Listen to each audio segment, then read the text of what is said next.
Salut les amis et bienvenue dans cette autre vidéo. J'espère que vous allez très bien. Aujourd'hui, dans notre série de vidéos liées à la mise en place des VLAN sur FortiGate. Donc aujourd'hui, on va passer à la suite du lab 2. Sécurité et optimisation du trafic. Donc dans notre série de vidéos dédiées au FortiGate VLAN. Cette série de vidéos a commencé par cette présentation là sur le FortiGate VDOM. On avait commencé une toute première vidéo sur les VDOM là où on a expliqué les concepts des VDOM, les cas d'utilisation, les caractéristiques principales, les prérequis.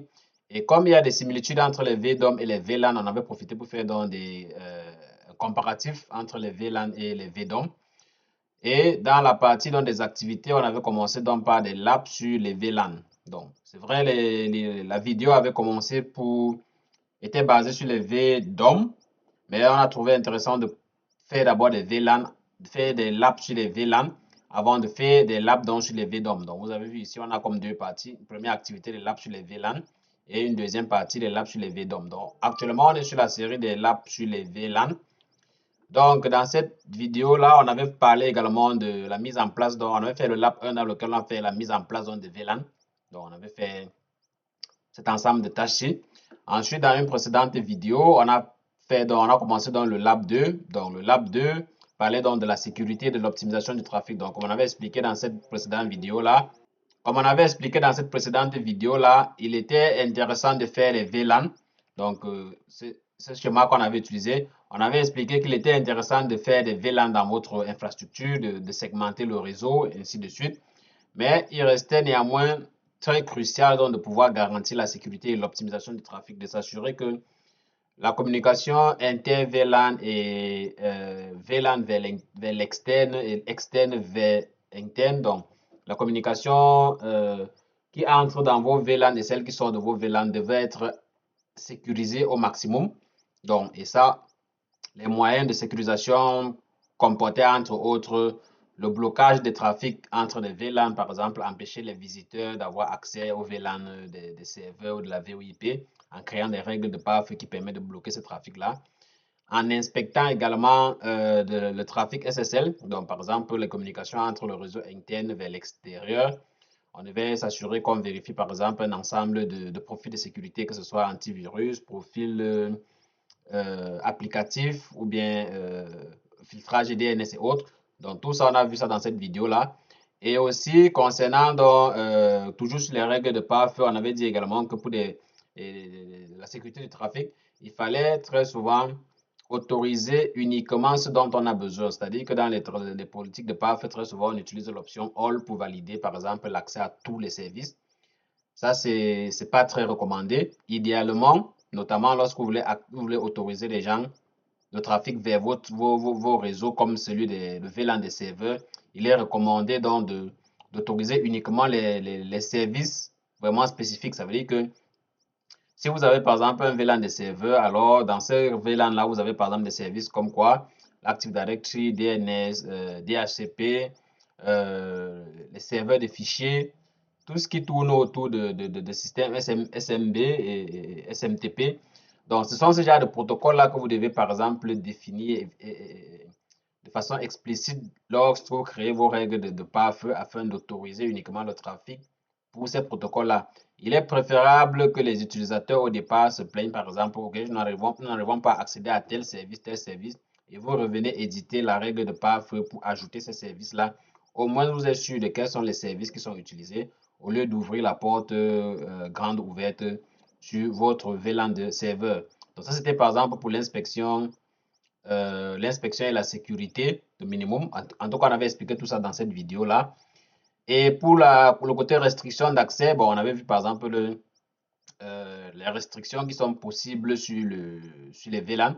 Par exemple, si vous voulez permettre que votre VLAN, votre FortiGate soit administrable uniquement à partir de certains VLAN. Par exemple, on avait dans notre cas de figure 4 VLAN. Et donc, on avait dit, idéalement, on peut administrer le PAF à partir d'un poste précis ou bien à partir d'un VLAN précis. On a vu ça dans cette autre vidéo-là. Parce que les VLAN ne donnent pas en fait la possibilité de limiter les restrictions comme par exemple, ce serait possible de le faire avec les VDOM. Donc, dans les activités avec le VDOM, on verra un peu plus comment on a les restrictions sont beaucoup plus possibles dans les VDOM que dans les VLAN. Donc, on avait fait ça on avait vu comment faire ces restrictions-là dans la précédente vidéo. Et également, dans cette précédente vidéo, on avait parlé de l'optimisation du trafic. Donc, comme on a expliqué dès l'entame de la vidéo, il est bien beau de définir les règles, il est bien beau de définir les VLAN sur votre infrastructure, mais il faut optimiser le trafic et s'assurer que la bande passante est bien partagée entre les différents VLAN, que la qualité de service est également bien répartie, quel est le VLAN qui va avoir besoin de plus de bande passante. Cependant, quel est l'autre VLAN qui est prioritaire? Donc, tout ça, on avait parlé de ça dans la précédente vidéo. Les liens sont en description de celle-ci. Donc, je ne vais pas entrer en détail dans tout ce qui avait été à configurer. Donc, je vais laisser les liens en description de celle-ci. Et voilà, si vous êtes intéressé, en tout cas, si vous voulez mieux comprendre tout ce qui a été fait jusqu'à présent, je vous exhorte vraiment à aller regarder dans les précédentes vidéos pour comprendre tout ce qui a été fait jusqu'ici. Donc, aujourd'hui, dans cette vidéo, on va terminer donc avec le lab 2 qui est la configuration des VLAN avec le SD-WAN. Donc, l'objectif ici, c'est quoi? On va voir comment associer des VLAN avec un fournisseur d'accès à Internet spécifique ou bien utiliser et également voir comment configurer les règles SLA, les règles stratégies de SD-WAN pour les VLAN. Donc, l'objectif ici, c'est quoi? C'est de s'assurer que si par exemple, et ça devient de plus en plus fréquent, dans votre infrastructure, vous avez comme deux fournisseurs d'accès Internet qui entrent sur votre FortiGate. Alors, en plus d'avoir fait dans des VLAN, de configurer la sécurité et d'optimiser le trafic, vous pouvez également donc décider quels sont les VLAN qui vont obtenir leur connexion Internet à travers tel fournisseur d'accès Internet et quels sont les VLAN qui vont utiliser un autre fournisseur d'accès Internet. C'est pour ça que dans le cadre de cette vidéo, j'ai donc ajouté dans le schéma de base qu'on a utilisé dans les précédentes vidéos, c'était celui-ci. Donc, on avait juste un fournisseur d'accès Internet, donc on a fait toutes les activités précédentes avec ce schéma. Donc, dans le cadre du SD-WAN, j'ai ajouté un second fournisseur d'accès Internet sur mon schéma. Donc ça, on a une série de vidéos qu'on avait faites précédemment sur le SD-WAN, là où on avait expliqué comment monter ce schéma-ci. Donc, je ne vais pas trop revenir en détail dessus. Je pense que... Donc, je ne vais pas trop revenir en détail dessus. Je pense que les liens pour les vidéos de SD-WAN sont également sur la chaîne. Donc, pour les personnes qui sont intéressées, vous n'avez qu'à aller regarder. Donc, je pense que juste pour rappeler, pour pouvoir mettre sur votre schéma, parce que très souvent la difficulté que les gens avaient posée dans cette vidéo de SD-WAN qu'on avait fait quelques mois plus tôt, c'était de savoir comment est-ce que je fais si j'ai deux fournisseurs d'accès Internet et que j'ai envie de monter ça sur mon lab. Parce que, ok, on comprend que si vous avez deux fournisseurs d'accès Internet qui viennent avec des câbles physiques que vous branchez derrière le FortiGate, là c'est plus facile à comprendre. Vous branchez un sur le port 1, l'autre sur le port 2, là c'est plus facile à comprendre. Mais quand vous êtes en environnement de test comme sur GNS3 et sur votre ordinateur physique, vous vous demandez comment est-ce que je fais si je veux monter un tel diagramme. Donc, l'idée c'était quoi? Je réexplique rapidement en quelques minutes, quelques secondes. L'idée, c'était que sur votre FortiGate, ça tenait aussi de la virtualisation imbriquée. Donc, l'idée, c'était que sur votre ordinateur physique, vous avez la même manière que vous avez le processeur que vous pouvez visualiser, vous avez également les cartes réseau sur votre ordinateur. Et donc, on remonte au niveau de VMware Workstation Pro, qui est l'hyperviseur de type 2 que vous avez installé sur votre FortiGate. Vous pouvez virtualiser le CPU sur les machines virtuelles que vous avez sur votre GNS3 ou bien sur votre VMware Workstation. De la même manière, vous avez dans les cartes réseau physique que vous virtualisez donc au niveau de votre GNS, au niveau de votre VMware Workstation. Et vous partagez dans ces mêmes cartes réseau virtuel là, au niveau donc, des machines virtuelles. Et c'est à ce moment-là que vous les remontez donc, au niveau de la virtualisation imbriquée dans le Nested Virtualization. Vous ramenez dans ces mêmes cartes, que ce soit le CPU ou la carte réseau virtuel, vous les ramenez également donc, au niveau de votre environnement virtualisé. Donc, c'était encore pour vous dire que okay, sur votre ordinateur, vous avez votre carte réseau physique ici. Vous avez les cartes réseau virtuelles au niveau de VMware. Vous avez les cartes réseau virtuelles que vous ramenez donc, au niveau des machines virtuelles. Et donc, comme votre outil de l'app, c'est GNS, le simulateur GNS3, c'est une machine virtuelle. C'est une machine virtuelle donc, sur votre VMware Workstation. Ça veut dire que cette GNS3 là porte dans les cartes réseau. Et comme on a expliqué également dans cette vidéo là, les objets que vous posez donc sur votre schéma ici là sont comme des objets virtualisés. C'est pour ça qu'on parle de virtualisation imbriquée. Donc, ces objets, ce sont des objets qui sont virtualisés par votre GNS3, qui est elle-même une machine virtuelle. Donc, on est sur ce schéma-ci. On a nos objets, que ce soit le path FortiGate, que ce soit le switch, que ce soit les machines virtuelles, les webthèmes, que ce soit ces objets-ci, webthèmes et objets cloud, qui sont ces objets qui sont déposés à ce niveau-ci là et qui sont gérés par la GNS3VM. Cette GNS3VM là, quand elle monte donc avec vos différentes cartes réseau, elle peut donc attribuer donc les cartes réseau, bien des informations de cartes réseau à ces différents objets là. Donc, par exemple, quelqu'un peut avoir chez lui là le Wi-Fi, ou bien disposons par exemple un réseau filaire, que quand il y a un réseau filaire qu'il branche directement sur son ordinateur physique. Et également sur son ordinateur physique, il a une carte Wi-Fi.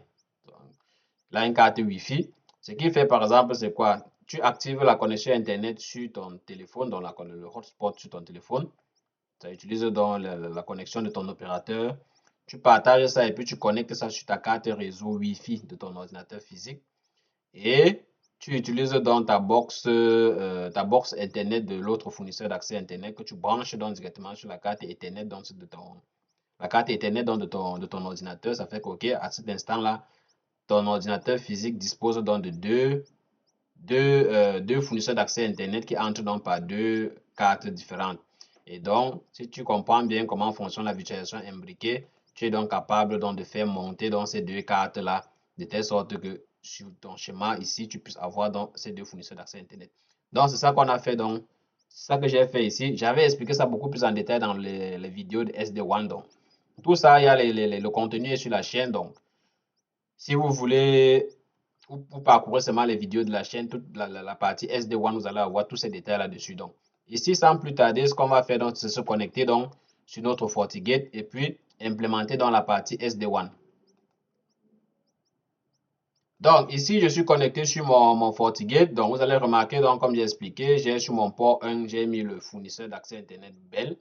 Et sur mon fournisseur d'accès 2, sur mon port 4, j'ai mis le fournisseur d'accès Rogers. Donc, j'ai pris 1 et 4 parce que dans la précédente vidéo, on avait déjà utilisé les ports 2 et 3 pour configurer les différents VLAN avec nos clients ici. Donc, c'est pour ça qu'ici, j'ai utilisé dans le port 1 et le port 4. Donc, on va implémenter dans le SD-WAN. Donc, pour le SD-WAN, on va revenir dans la section interface ici et puis on vient dans le SD-WAN. Voilà. Ici, donc, sur SD-WAN, ce qu'on va faire, c'est quoi? On va donc créer donc les zones. Donc, ici, je ne veux pas revenir dans tous les concepts qu'on avait déjà expliqués dans la précédente vidéo. Donc, pour le SD-WAN, comment est-ce que ça fonctionne? Il faut créer une zone. La zone va être comme le regroupement des interfaces WAN ou bien les interfaces des fournisseurs d'accès Internet sur votre réseau. Ensuite, on aura cette section des règles de SD-WAN. C'est ici, par exemple, qu'on va définir, on va créer les règles pour définir le trafic. Et ici, si on a besoin de créer des zones, des sondes SLA, on verra également si on a besoin. Donc ici, comme j'ai expliqué, on ne va pas entrer en détail dans la partie SD-WAN ici, mais vraiment l'objectif c'est de montrer ce qu'on est capable de faire avec les VLAN lorsqu'on est dans un environnement où on a plusieurs fournisseurs d'accès Internet qui entrent. Donc, première chose dont on vient donc ici sur zone, on va utiliser, je pense ici on va utiliser la zone par défaut qui existe, ou à défaut on peut créer une nouvelle zone, mais moi je vais utiliser la zone qui existe par défaut. Donc, ce que je vais faire par exemple ici, c'est juste ajouter donc les membres à la zone qui existe par défaut. Donc ici, les interfaces que je vais utiliser, ce sera donc, OK. Vous allez remarquer par exemple, pour ceux qui ont vu la précédente vidéo sur le SD-WAN, ici vous voyez que j'ai juste le port 4, je n'ai pas le port 1 pour mon interface Bell. Tout simplement pourquoi? Parce que actuellement mon interface Bell est utilisée par... Mon interface Bell est... Il y a des règles de path qui existaient dans les précédentes labs. Tant qu'une interface a par exemple des règles de pare-feu et autres objets qui sont liés à cette interface-là, vous ne pouvez pas l'ajouter donc sur le SD-WAN. Donc, je vais revenir donc rapidement ici sur réseau. Vous allez remarquer, comme j'ai expliqué tout à l'heure, voilà le port 1. J'ai le fournisseur Bell ici et le fournisseur Rogers ici. Donc, voilà les masques et les adresses qu'ils ont obtenues par défaut. Donc, ce que je vais faire donc rapidement, c'est de revenir ici dans les politiques de pare-feu ici. Donc, idéalement, ce que je dois faire ici dans les politiques de pare-feu ici, c'est quoi? C'est je devrais retirer toutes les règles ici. Toutes ces règles ici là, parce que les règles ici là, pour la plupart, les interfaces de sortie, donc c'était le WAN, l'interface précédente, donc l'interface port 1. Donc, je vais rapidement comme ça supprimer toutes ces règles ici. Voilà.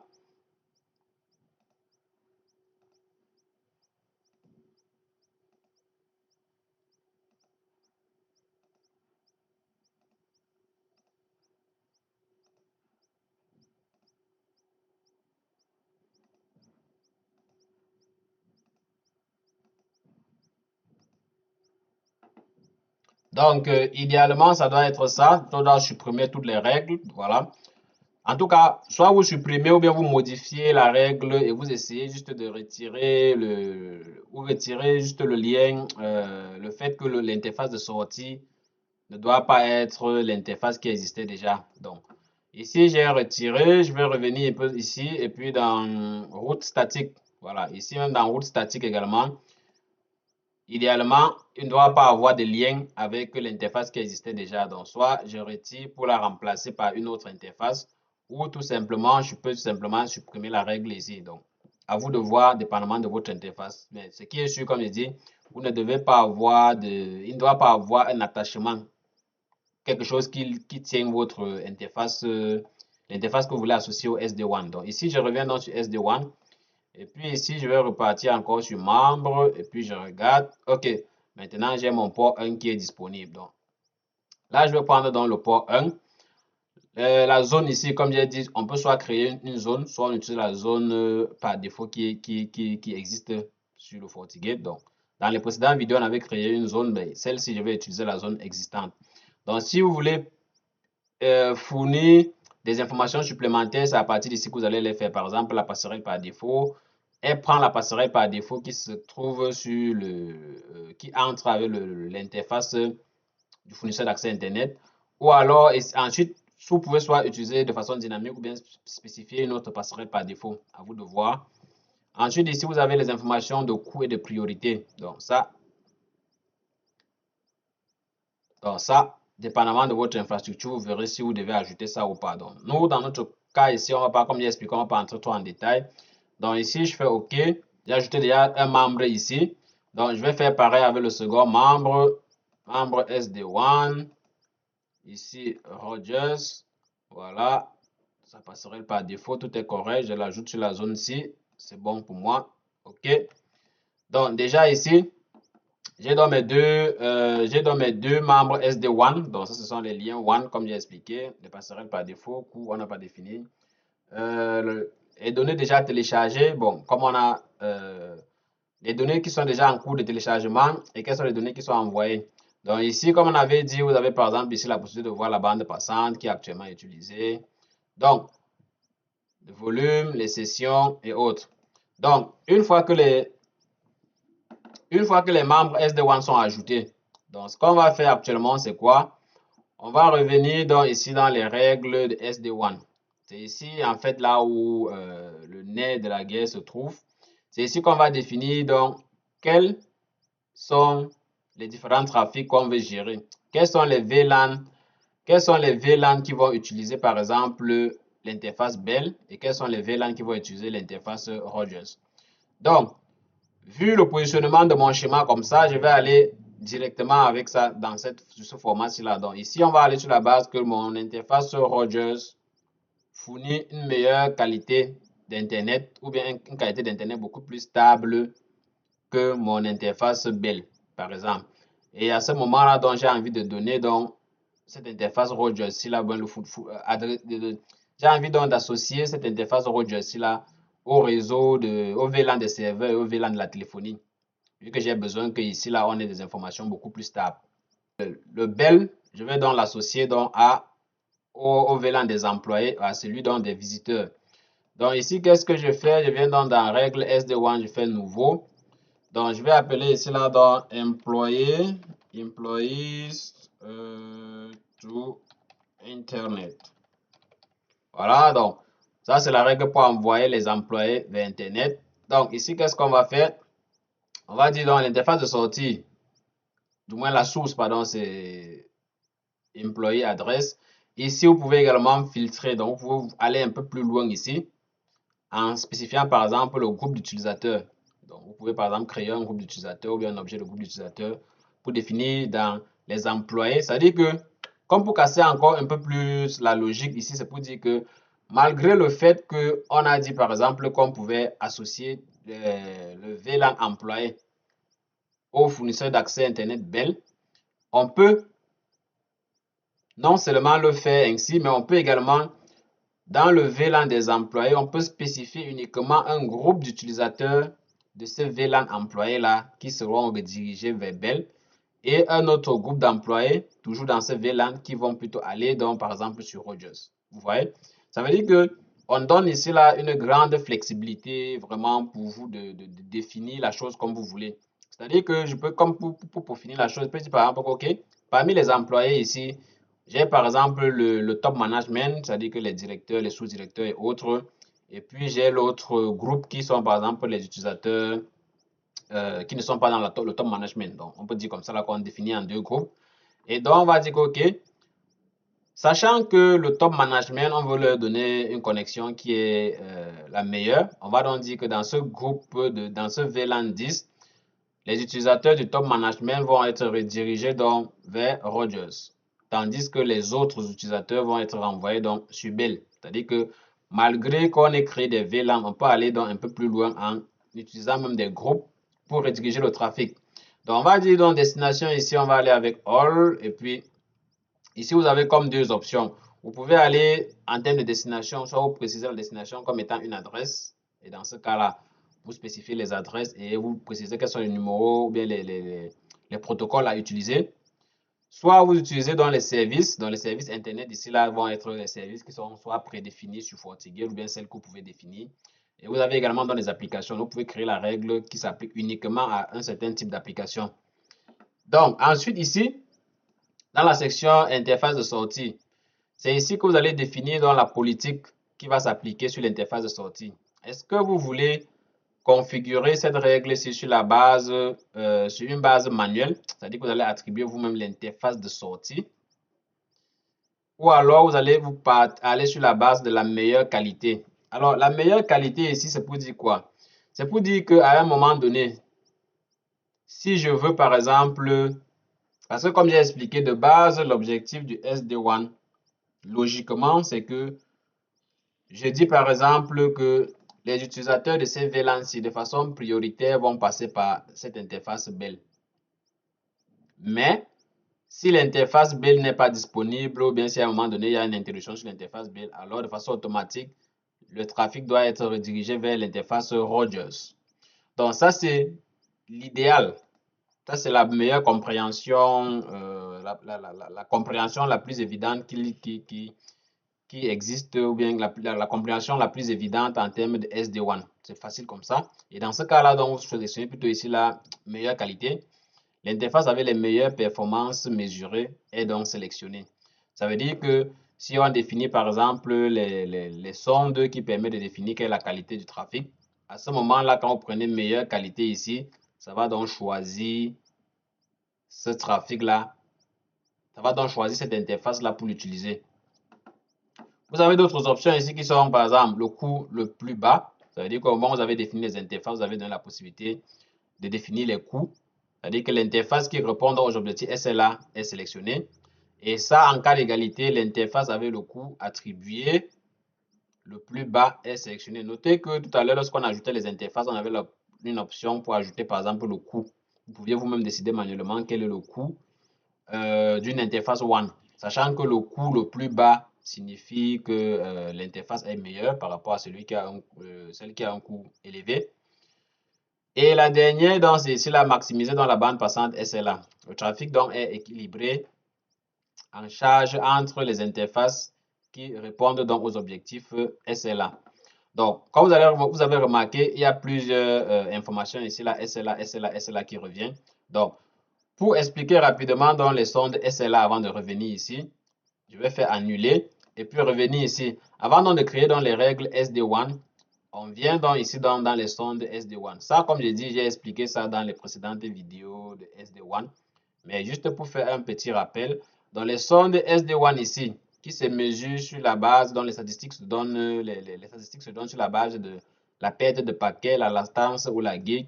Ce sont des informations qui vous permettent, par exemple, de choisir ou bien de savoir à un instant T donné quelle est parmi vos différentes interfaces WAN celle qui produit donc les meilleurs résultats en termes de pourcentage de paquets perdus, la latence et la gig. Ça, c'est des informations que vous allez collecter ici à chaque fois que vous définissez, donc, par exemple, une sonde SD1. Donc, la sonde, en fait, c'est quoi? C'est que la sonde va aller de façon fréquente, aller donc comme lancer des pings ou bien des requêtes DNS sur une adresse ou bien sur un serveur spécifique. Et puis, en fonction donc, des réponses qui sont données, il va donc comme générer donc, les informations comme le pourcentage de perte de paquets, la latence, la gig. Maintenant, en fonction de ces informations-là, vous pourrez donc maintenant créer donc des règles SD1. Supposons par exemple qu'on veut évaluer nos deux liens sur la base des serveurs, les serveurs DNS donc de Fortinet. Donc, les serveurs DNS de FortiGuard. Donc, je vais par exemple double-cliquer ici. Et puis ici, dans les règles, ici, on va donc dire tous les membres. Donc, on va prendre les participants, les membres SD1 qui participent donc à cette sonde-ci là vont être donc tous nos membres, dans nos deux FortiGate. Donc, je ne vais pas entrer dans les détails ici, comme j'ai expliqué. Pour des détails beaucoup plus spécifiques, allez sur la chaîne, regardez les vidéos sur le SD1. Je vais également mettre ça en description de celle-ci, comme ça vous aurez une meilleure compréhension. Donc ici, on va mettre dans ça. Donc vous avez vu ici, quand j'associe dans nos deux fournisseurs d'accès Internet ici, bientôt vous allez avoir comme des statistiques ou bien des informations qui montrent par exemple la perte de paquets lorsque chaque fournisseur d'accès Internet essaie de lancer un ping ou bien un DNS sur ces adresses-là. Donc je peux faire ça sur cette adresse-ci. Je peux faire ça par exemple sur Google.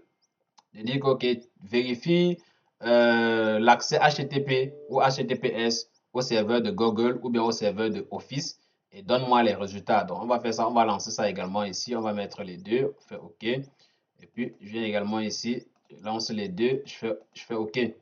Voilà. Donc, vous pouvez remarquer, par exemple, ici, on a déjà comme des informations. Voilà, vous avez déjà comme des informations ici pour le DNS. Vous avez par exemple les pourcentages de perte de paquets, la latence, la gig.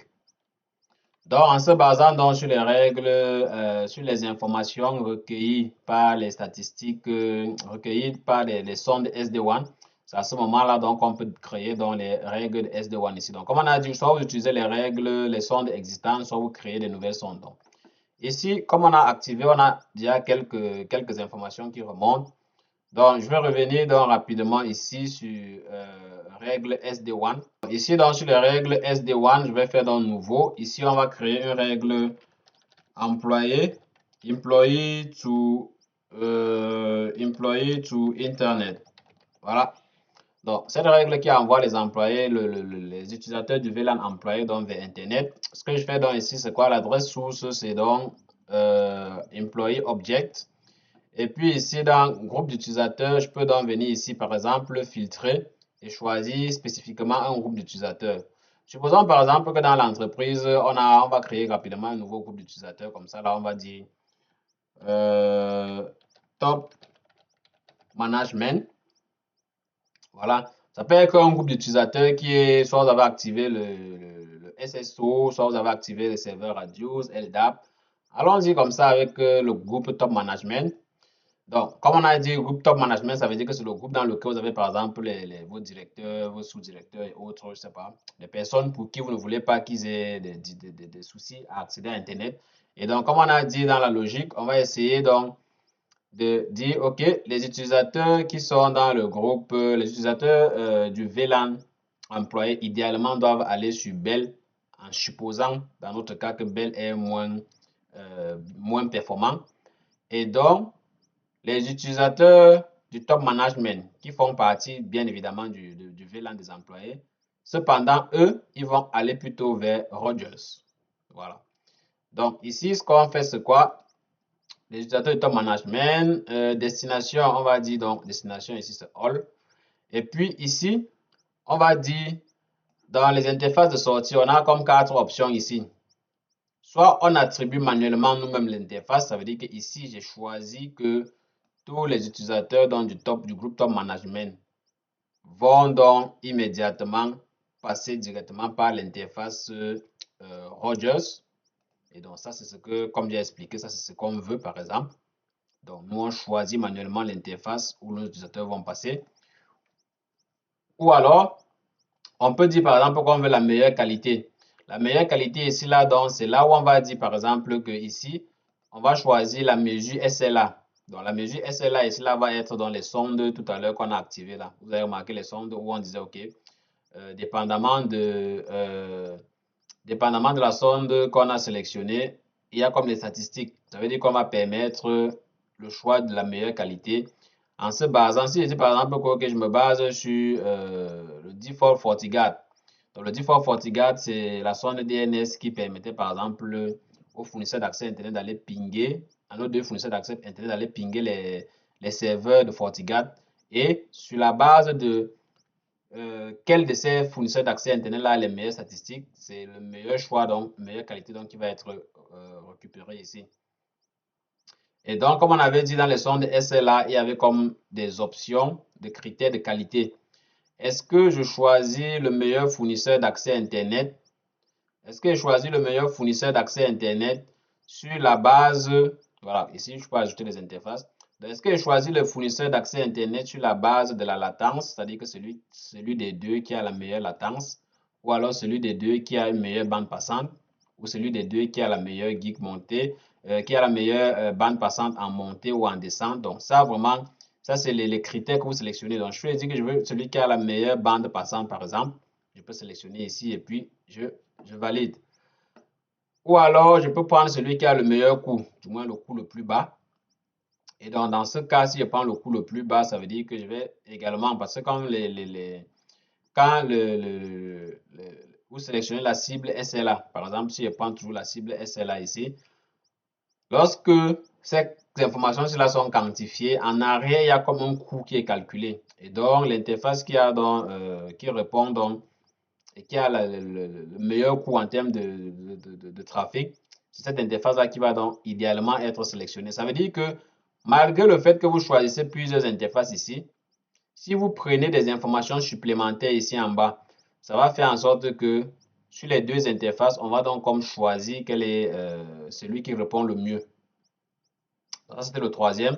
Mais le quatrième, donc ici, là, c'est maximiser dans la bande passante. Donc, ici, ce qui va se passer, c'est que le processus de SD-WAN, le protocole SD-WAN va un peu aller en arrière, essayer d'équilibrer la charge du trafic sur les deux interfaces. Donc, c'est ça la dernière option ici. Et c'est ce que, dans certaines situations, les gens vont parfois utiliser ceci pour s'assurer que, OK, les bandes passantes, c'est-à-dire que si vous avez, par exemple, deux fournisseurs d'accès Internet qui fournissent à peu près les mêmes qualités de service, c'est-à-dire que vous avez pris à peu près la même bande passante, ça offre le même débit en montée et en descente, et que statistiquement, les deux ont comme les mêmes informations. À ce moment-là, maximiser la bande passante ici serait peut-être l'option idéale pour s'assurer que, OK, à tout moment, on essaie de basculer la charge de travail pour équilibrer cela sur les deux fournisseurs d'accès Internet. Ça, c'est idéalement comment le SD-WAN est censé fonctionner. Mais comme j'ai expliqué dans notre cas le cadre de la vidéo qui est lié au VLAN, nous ici, on veut s'assurer que les utilisateurs du VLAN 10 et du VLAN 20 vont directement sur Bell prioritairement et les utilisateurs du VLAN 30 et le VLAN 40 vont sur Rogers. Ça, c'est la conception qu'on veut établir ici. Donc ici, comme j'expliquais, je vais donc venir ici, comme j'ai expliqué ici, je vais juste utiliser l'option manuelle ici là pour dire OK. Ici, comme on a défini, on a dit tout à l'heure, on veut que les utilisateurs du top management,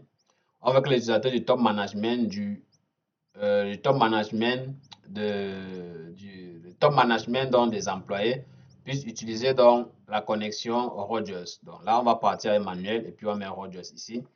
Et puis là, je fais OK. Donc là, on a ici nos employés qui sont dans la source employés, mais avec les utilisateurs du groupe Top Management. Destination All. Nous, on n'a pas voulu chercher des critères. On les envoie donc tous directement ici. Ensuite, on va créer donc une nouvelle règle ici qu'on va appeler donc toujours. C'est vrai que j'aurais pu distinguer tout à l'heure. Employee All. Je vais dire ça comme ça. Employee All to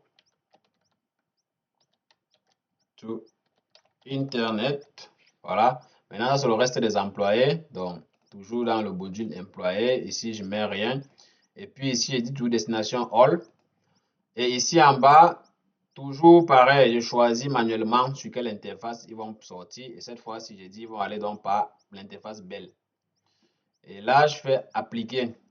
Sauf que, voilà, heureusement que ça a appliqué cela de façon automatique. Pourquoi? Parce que remarquez que la règle qui est mentionnée ici en haut est beaucoup plus spécifique que la règle qui est la deuxième règle.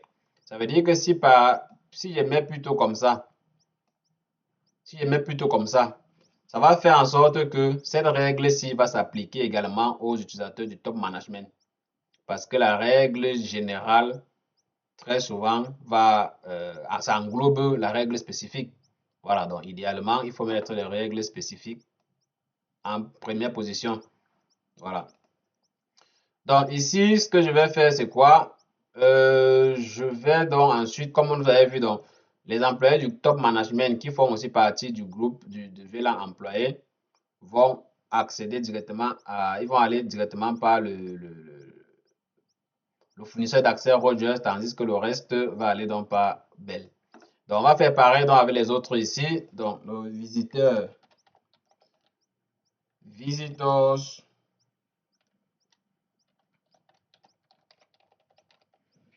to internet. Donc ici également on va prendre dans les visiteurs. Destination all. Interface de sortie pour les visiteurs. Ce sera donc également ici la Bell. Voilà. Donc comme j'ai expliqué, ça c'est le cadre de VLAN. Donc, je fais ça et puis j'applique ici. Ensuite, je vais aller avec nouveau et puis je dis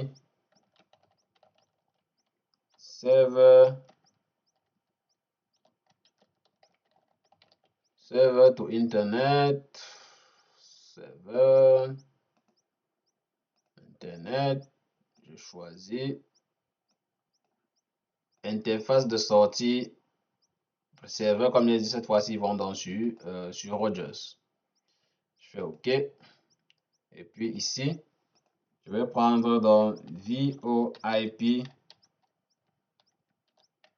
to internet. VoIP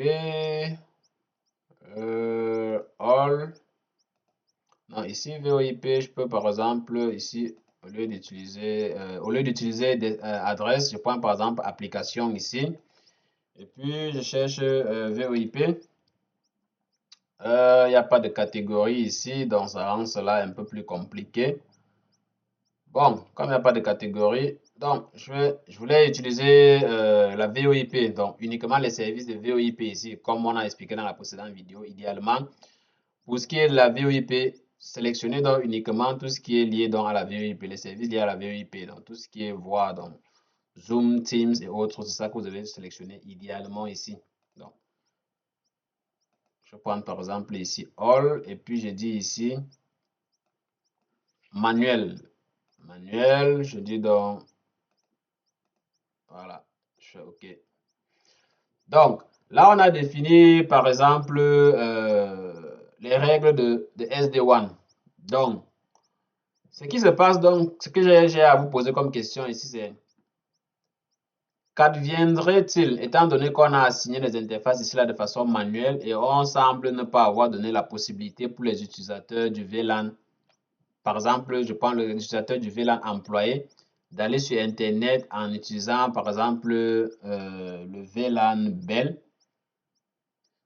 Ici, par exemple, qu'advient-il si les utilisateurs ou bien les serveurs qui utilisent Rogers ne sont pas en mesure d'aller sur Internet parce que leur fournisseur d'accès Internet, Rogers, n'est plus disponible. C'est-à-dire que si à un moment donné, la branche, si là n'est pas disponible, comment est-ce que les postes s'y font pour aller sur Internet?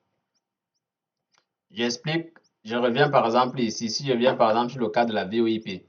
Comme la VoIP est un trafic critique, je vais par exemple modifier la règle ici et je vais dire par exemple que malgré le fait que j'ai choisi ça de façon manuelle, je veux quand même que ça s'applique également sur la zone ci-dessus.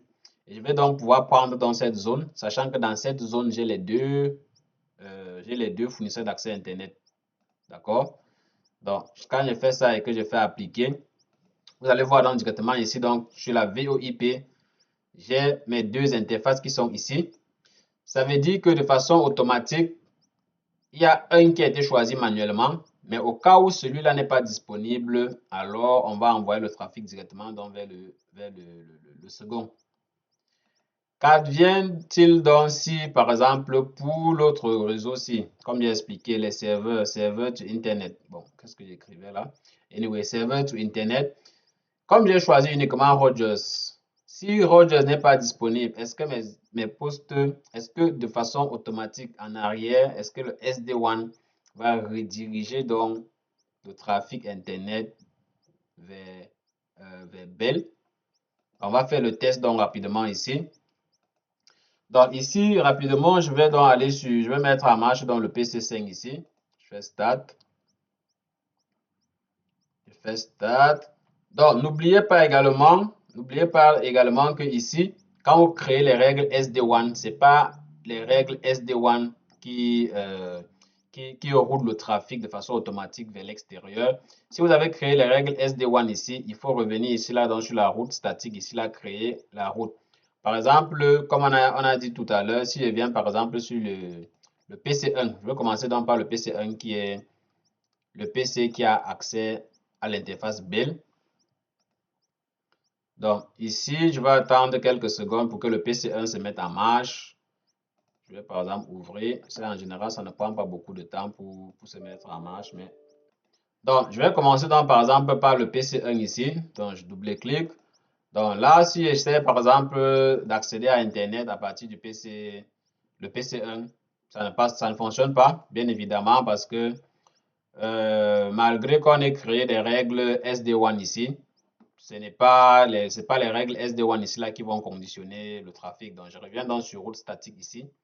Donc, sur la route statique, donc je fais nouveau et puis je vais dire donc tout ce qui veut aller à l'extérieur passe donc par quoi? Pas par une interface, mais par la zone. Tout ce qui va vers l'extérieur doit passer donc maintenant plutôt par la zone SD-WAN, qui est le regroupement des deux interfaces WAN. Je sélectionne dans la zone ici et puis je fais OK.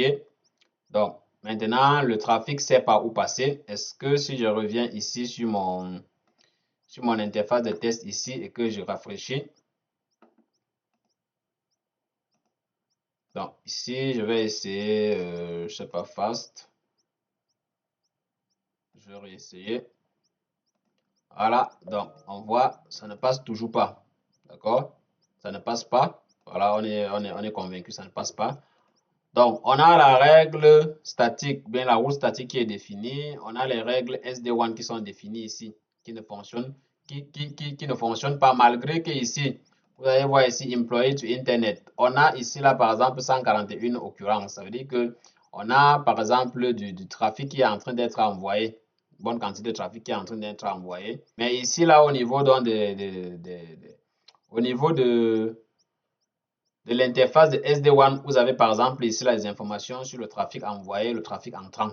D'accord? Mais on n'a toujours pas accès à Internet à partir d'ici. Et vous allez remarquer que sur mon schéma, actuellement, j'ai juste ce poste-ci là qui est on et ce serveur-ci là qui est on. Donc, si je vais par exemple sur le serveur, je fais pareil, j'essaie de guetter par exemple, bon, ça c'est l'accès au PAF, oui, ça passe. Par contre, l'accès à Internet, pareil, ça ne peut pas passer. De toutes les façons, ça ne va pas passer. Donc, je reviens ici, comme pour dire que les règles SD-WAN fonctionnent, la route statique fonctionne, mais on n'a pas toujours accès parce que là où tout se joue, c'est ici, sur les politiques de pare-feu ici, politique objet ici, politique de pare-feu, vous allez remarquer donc ici que dans la politique de pare-feu, il n'y a pas de règles qui permettent de faire sortir le trafic. Ça veut dire que quoi que vous ayez défini, si vous n'avez pas créé les règles qui permettent le trafic à partir des règles de pare-feu ou bien les politiques de pare-feu ici, ne comptez pas sur Internet, ne comptez pas sur l'accès Internet. Vous allez remarquer que tout le trafic est en train d'être envoyé, donc est en train de tomber donc, sous la règle de refus implicite qui est ici. Vous allez voir quels sont les octets qui sont envoyés jusqu'à présent. Donc, on peut dire qu'il faut revenir encore ici et créer donc une règle de pare-feu qui dit employé to Internet. Dans l'objectif vraiment, Internet, interface de sortie employé, interface entrant employé, interface de sortie, cette fois-ci là, c'est le one. Voilà. La source, sur le réseau de l'adresse employé, destination, on va aller avec all, service également, on va avec all. Voilà, et puis on fait OK. Donc voilà, cette fois-ci là, donc, on a une règle de trafic qui permet donc d'envoyer le trafic à l'extérieur. Donc ça, on va venir donc encore ici sur, je crois que c'est celui sur le poste, le PC1.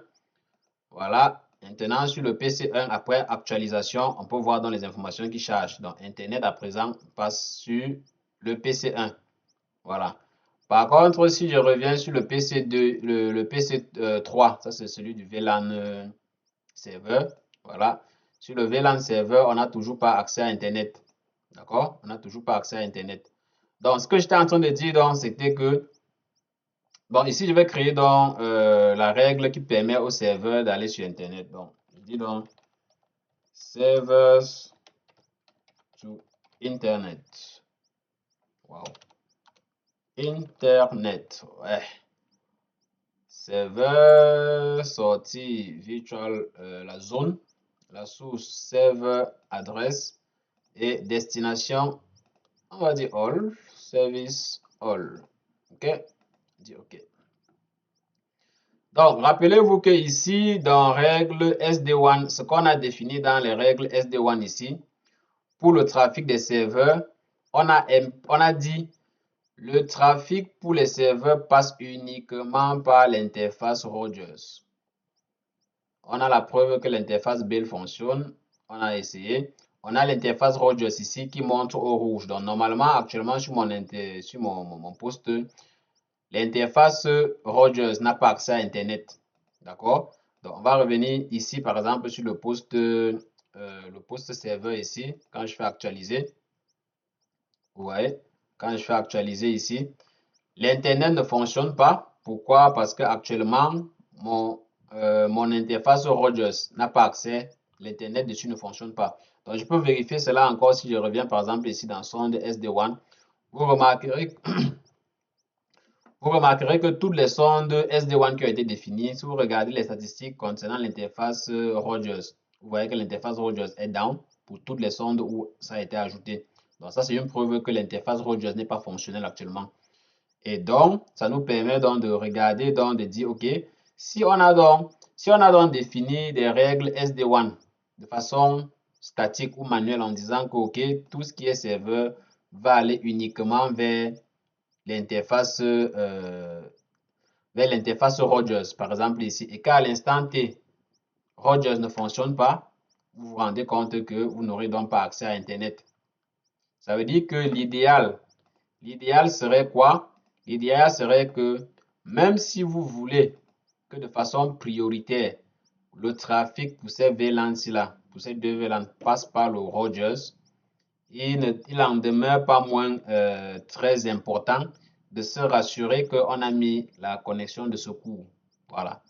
Donc, même si vous priorisez le trafic, assurez-vous, même si vous priorisez un trafic en disant que tel VLAN passe par tel fournisseur d'accès Internet, assurez-vous toujours d'avoir mis le backup.